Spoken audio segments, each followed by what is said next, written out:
This is the taste from Kids Reading Corner 207, and today I am going to read Frog and Toad All Year by Arnold Lobel. Frog and Toad All Year. Chapter 1, Down the Hill. Frog knocked at Toad's door. "Toad, wake up," he said. "Come out and see how wonderful the winter is." "I will not," said Toad. "I am in my warm bed." "Winter is beautiful," said Frog. "Come out and have fun." "Blah," said Toad. "I do not have any winter clothes." Frog came into the house. "I have brought you some things to wear," he said. Frog pushed a coat down over the top of Toad. Frog pulled snow pants up over the bottom of Toad. He put a hat and scarf on Toad's head. "Help!" cried Toad. "My best friend is trying to kill me." "I am only getting you ready for the winter," said Frog. Frog and Toad went outside. They tramped through the snow. "We will ride down this big hill on my sled," said Frog. "Not me," said Toad. Do not be afraid," said Frog. "I will be with you on the sled. It will be a fine, fast ride. Toad, you sit in front and I will sit right behind you." The sled began to move. "Down the hill, here we go," said Frog. There was a bump. Frog fell off the sled. Toad rushed past trees and rocks. "Frog, I'm glad that you are here," said Toad. Toad leaped over a snowbank. I could not steer the sled without you, Frog," he said. "You are right, winter is fun." A crow flew nearby. "Hello, Crow," shouted Toad. "Look at Frog and me. We can ride a sled better than anybody in the world." "But Toad," said the Crow, "you are alone on the sled." Toad looked around. He saw that Frog was not there. "I'm all alone," screamed Toad. Bang! The sled hit a tree. Thud! The sled hit a rock. Plop! The sled dived into the snow. Frog came running down the hill.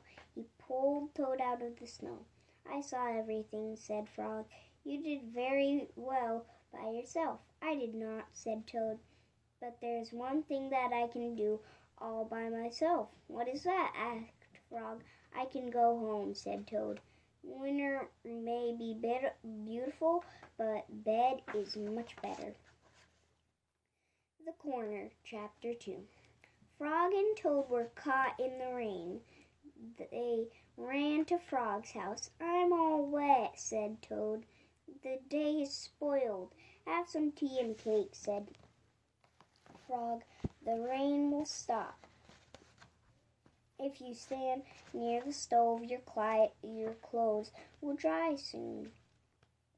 "I will tell you a story while you are waiting," said Frog. "Oh, good," said Toad. "When I was small, not much bigger than a pollywog," said Frog, "my father said to me, 'Soon this is a cold, gray day, but spring is just around the corner.' I wanted spring to come. I went out to find that corner. I walked down a path in the woods until I came to a corner. I went around the corner to see if spring was on the other side." "And was it?" asked Toad. "No," said Frog. "There was only a pine tree, 3 pebbles, and some dry grass. I walked into the meadow. Soon I came to another corner.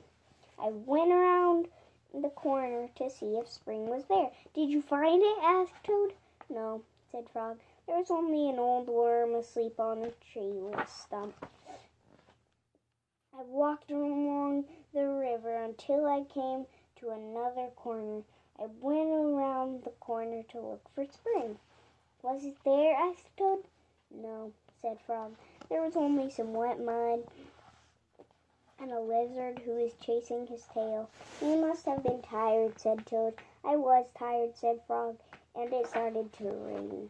I went back home. When I got there, said Frog, I found another corner. It was the corner of my house. Did you go around it? Asked Toad. I went around that corner too, said Frog. Did you see it? Asked Toad.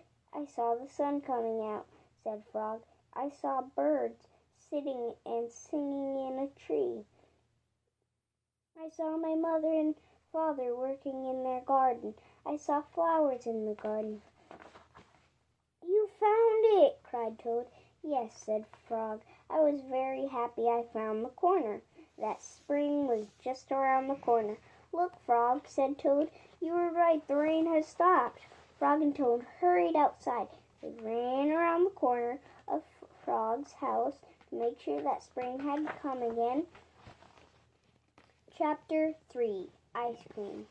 One hot summer day, Frog and Toad sat by the pond. I wish we had some sweet, cold ice cream, said Frog. What a good idea, said Toad. Wait right here, Frog. I will be back soon. Toad went to the store. He bought 2 big ice cream cones. Toad licked one of the cones. Frog likes chocolate best, said Toad, and so do I. Toad walked along the path. A large, soft drop of chocolate ice cream slipped down his arm. This ice cream is melting in the sun, said Toad. And Toad walked faster. Many drops of melting ice cream flew through the air. They fell down on Toad's head. I must hurry back to Frog, he cried. More and more of the ice cream was melting. It dripped down on Toad's jacket. It splattered on his pants and on his feet. Where's the path? Cried Toad. I cannot see. Frog sat by the pond, waiting for Toad. A mouse ran by. I just saw something awful, cried the mouse. It was big and brown. Something covered with sticks and leaves is moving this way, cried a squirrel. Here comes a thing with horns, shouted a rabbit. Run for your life. What could it be? Asked Frog. Frog hid behind a rock. He saw the thing coming. It was big and brown. It was covered with sticks and leaves. It had 2 horns. Frog, cried the thing. Where are you? Good heavens, said Frog. That thing is Toad. Toad fell into the pond. He sank to the bottom and came up again. Drat, said Toad. All of our sweet, cold ice cream has washed away. Never mind, said Frog. I know what we could do. Frog and Toad quickly ran back to the store. Then they sat in the shade of a large tree and ate their chocolate ice cream cones together. Chapter 3, the surprise. It was October. The leaves had fallen off the trees. They were lying on the ground. I will go to Toad's house, said Frog.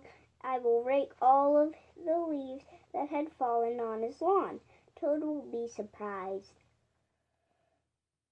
Frog took a rake out of the garden shed. Toad looked out of his window. Those messy leaves have covered everything, said Toad. He took a rake out of his closet. I'll run over to Frog's house. I will rake all of his leaves. Frog will be very pleased. Frog ran through the woods so that Toad would not see him. Toad ran through the high grass so that Frog would not see him. Frog came to Toad's house. He looked in the window. Good, said Frog. Toad is out. He will never know who raked his leaves. Toad got to Frog's house. He looked in the window. Good, said Toad. Frog will not know. Frog is not home. He will never guess who raked his leaves. Frog worked hard. He raked the leaves into a pile. Soon Toad's lawn was clean. Frog picked up his rake and started home. Toad pushed and pulled on the rake. He raked the leaves into a pile. Soon there was not a single leaf in Frog's front yard. Toad took his rake and started home. Wind came. It blew across the land. The pile of leaves that Frog had raked for Toad blew everywhere. The pile of leaves that Toad had raked for Frog blew everywhere. When Frog got home, he said, "Tomorrow I will clean up the leaves that are all over my lawn." How surprised Toad must be. When Toad got home, he said, "Tomorrow I will get to work and rake all my own leaves." How surprised Frog must be. That night, Frog and Toad were both happy when they each turned out the light and went to bed. Christmas Eve, Chapter 4. On Christmas Eve, Toad cooked a big dinner. He decorated the tree. "Frog is late," said Toad. Toad looked at his clock. He remembered it was broken. The hands of the clock did not move. Toad opened the front door. He looked out into the night. Frog was not there. "I'm worried," said Toad. "What if something terrible has happened?" said Toad. "What if Frog has fallen into a deep hole and cannot get out? I will never see him again." Toad opened the door once more. Frog was not on the path. "What if Frog is lost in the woods?" said Toad. "What if he is cold and wet and hungry? What if Frog is being chased by a big animal with many sharp teeth? What if he is being eaten up?" cried Toad.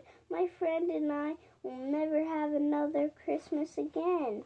Toad found some rope in the cellar. "I will pull Frog out of the hole with this," said Toad. Toad found a lantern in the attic. "Frog will see this light. I will show him the way out of the woods," said Toad. Toad found a frying pan in the kitchen. "I will hit that big animal with this," said Toad. "All of his teeth will fall out." "Frog, do not worry, cried Toad. "I am coming to help you." Toad ran out of his house. There was Frog. "Hello, Toad," he said. "I am very sorry to be late. I was wrapping your present." "You are not at the bottom of the hole?" asked Toad. "No," said Frog. "You are not lost in the woods?" asked Toad. "No," said Frog. "You are not being eaten by a big animal?" asked Toad. "No," said Frog. "Not at all." "Oh, Frog," said Toad, "I am so glad to be spending Christmas with you." Toad opened his present from Frog. It was a beautiful new clock. The two friends sat by the fire. Hands of the clock moved to show the hour of a Merry Christmas Eve. The end. Thanks for listening. Read lots.